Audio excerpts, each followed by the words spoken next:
목적의식 없이 사는 사람은 즉흥 연기를 하고 있는 것이다. 당신에게 중요한 수많은 가치 중에서 절대 양보할 수 없는 것은 무엇인가? 그것이 바로 당신이 타협할 수 없는 가치이다. 안녕하세요. 부크박스입니다. 이번에 소개시켜드릴 책은 블랙쉽입니다. 이 책은 브렌트 맨수어 씨가 지은 책입니다. 블랙쉽이라 함은 말 그대로 검은 양이죠. 집단 속에서 함께 일하기 어려운 사람들이나 따돌림을 받는 사람들을 흔히 검은 양이라고 불려집니다. 하지만 작가님께선 검은 양은 대단히 특별한 존재라고 생각합니다.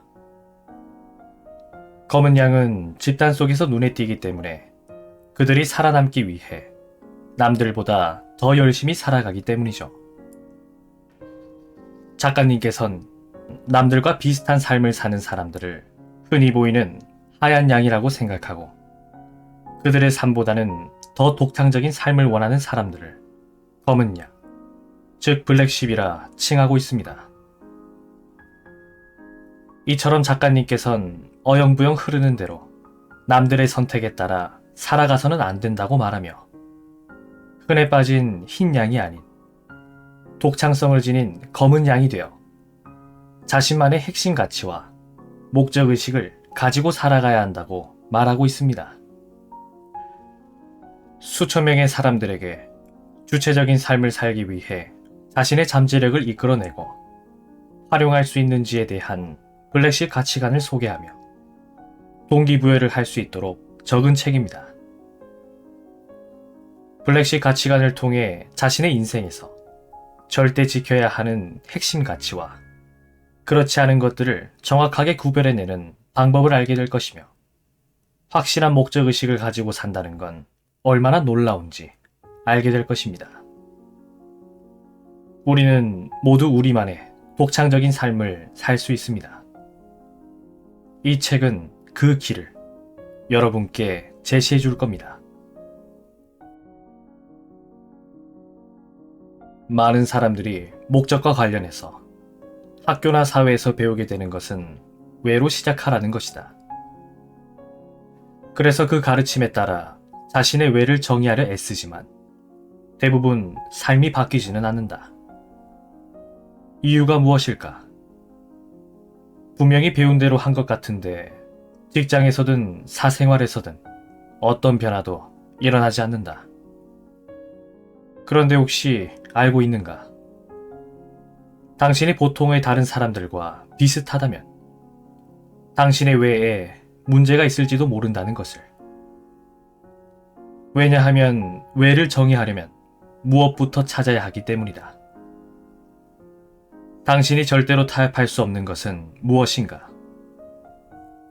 다른 사람들이 무슨 말을 하든 당신에게 어떤 영향을 주려 하든 상관없이 절대로 변하거나 물들지 않고 당신을 당신답게 만들어주는 핵심 가치는 무엇인가? 그런 핵심 가치가 바로 당신의 검은 양 가치이다. 당신의 검은 양 가치를 찾으면 당신은 온전하고 특별한 자아를 발견할 수 있고 진실되게 살 수 있다. 진실된 삶에는 특별한 힘이 있다. 아마 살면서 다른 사람들에게서 여러 번 그런 힘을 본 적이 있을 것이다. 그런 사람은 주변 사람들을 자석처럼 끌어당긴다. 그들 곁에 서면 다른 세계로 끌려 들어가는 자신을 발견하게 된다. 그런 경험은 위안과 동시에 흥미를 불러일으키며 당신 안에서 영감이 마구 솟구친다. 이는 마치 영화 로키를 처음 봤을 때 느꼈던 감정과 비슷하다. 그것은 세상 풍파에 맞서 싸울 준비가 됐다는 느낌이다. 자신의 검은 양 가치를 발견하고 나면 자신은 절호의 기회를 만들 수 있다. 그 기회는 당신의 핵심 가치를 언제 어디에서 내보일지 선택할 수 있게 한다. 무의식적인 창조자는 원했던 방향으로 갈 수는 있을지언정 의식적으로 목적지에 이른 것은 아니다. 그러므로 목적지에 도착하려면 행운의 여신이 찾아와 끝까지 함께해 주기를 기도해야 할 것이다. 당신은 그런 삶을 원하는가? 순전히 우연과 행운에 기대는 삶을. 맹목적으로 남의 꿈이나 쫓는 다수의 흰 양이 되고 싶은가? 그렇다면 그저 목적만 있으면 된다. 하지만 단순한 목적이 아닌 목적의식이 분명한 삶을 살고 싶다면 내 안의 검은 양을 찾고 그 내용을 파악해야 한다. 목적의식은 자신에게 중요한 여러 가치 중에서 절대로 타협할 수 없는 것을 구분하게 해준다. 장담하건대 만약 중요한 것의 목록을 빠짐없이 작성해서 그것 모두에 똑같이 우선순위를 부여한다면 당신은 우왕좌 갈피를 잡지 못할 것이다. 중요한 가치가 50개라면 어떻게 그것들을 전부 지킬 수 있겠는가? 그렇게 하는 사람도 없지만 그렇게 할 수도 없다. 그런데도 그렇게 하고자 노력한다면 자신의 완벽한 목적이 어긋났음을 깨닫고 부족함과 부끄러움, 그리고 우울감과 불안감을 느끼게 될 것이다. 이제 자신을 무리 가운데 돋보이게 해줄 가치를 찾을 준비가 되었는가? 자신이 가진 힘을 변화시킬 생각이 있는가? 내 친구 중 하나는 이따금 나눔 기간이라는 말로 나를 자극하곤 하는데 그 시기는 나보다 다른 사람의 어려움을 먼저 살피는 기간이다. 스케줄이 빼곡한 사람은 숨이 막혀서 삶을 향상시키는 일들에 시간과 에너지를 쏟기 어렵다. 이런 상황을 내 친구는 이렇게 표현했다. 네가 사다리를 한 단 한 단 오를 때마다 새로운 기회가 생겨. 그러나 발판에 발을 안전하게 올려놓기도 전에 밑에 있는 사람들을 끌어올리려고 손을 뻗으면 그들의 무게 때문에 도로 아래로 떨어질 거야. 다른 사람을 제대로 도우려면 때로 자기 자신을 먼저 살펴야 한다. 자신의 잠재력을 충분히 활용할 수 있을 때 사랑하는 사람들과 세상에 미치는 영향력이 극대화된다. 스스로 약해질 때 우리는 자기 주변에 무너지지 않는 벽을 세우고 싶어 한다. 자신을 해칠 만한 것들로부터 스스로를 보호하는데 많은 시간을 들인다. 칸이 나뉜 작은 감정 상자에 온갖 문제를 쑤셔넣고 그 상자를 깊은 곳에 묻어둔 채 살다가 문득 추수감사절 식사 자리에서 누군가 말도 안 되는 논리를 펼치면 화를 주체하지 못하고 터뜨려버린다. 당신은 취약하고 무너지기 쉬운가? 아마 그럴 것이다. 몇 년 전에 나는 우연히 킨츠키라는 말을 알게 되었다. 킨츠키는 일본 고대 사상이자 깨진 도자기를 복원하는 과정을 의미한다. 전설에 따르면 15세기 후기에 일본의 쇼군 아시카가 요시마시는 아끼던 찻잔이 깨지자 그것을 중국에 보내 수리하게 했다. 그런데 수리가 끝나고 돌아온 찻잔은 금속 꺽쇠들이 추하게 박힌 모습이었기에 쇼군은 영 마음에 들지 않았다. 그래서 그는 이 찻잔을 다시 일본 국내 도예가들에게 맡겼다.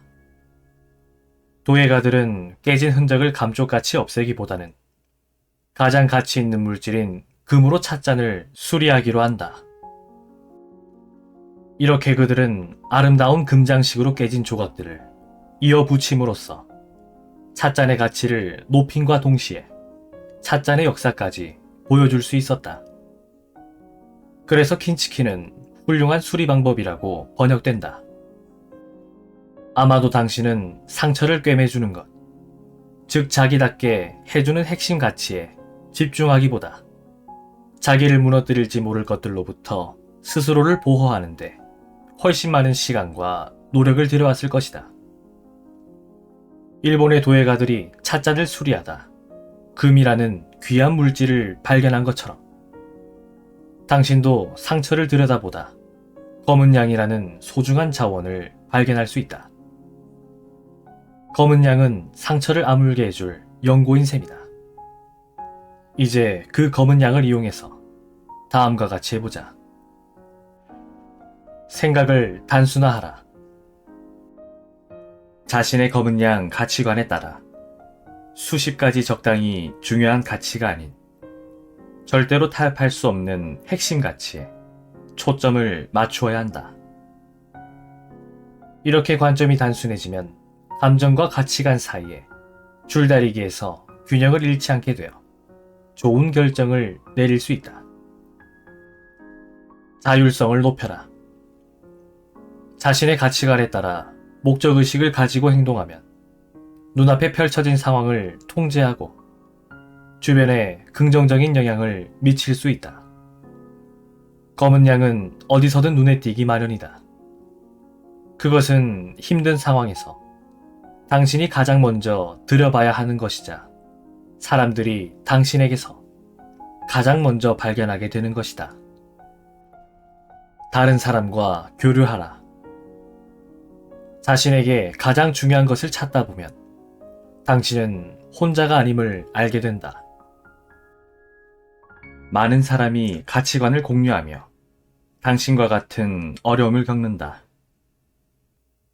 모두가 같은 상황임을 알고 나면 편하게 다른 사람들과 생각을 나눌 수 있고 취약한 자기 모습도 인정할 수 있다. 상처를 치료할 때 검은 양을 쓰지 않으면 무엇을 이용하겠는가? 감정? 아이디어? 소원? 나는 그 질문에 대답할 수 없다. 다만 즉흥 연기를 그만두려면 자신의 검은 양을 찾아 보살펴야 한다고만 말하겠다. 검은 양은 목표를 향해 나아갈 수 있도록 굳건한 토대가 되어준다.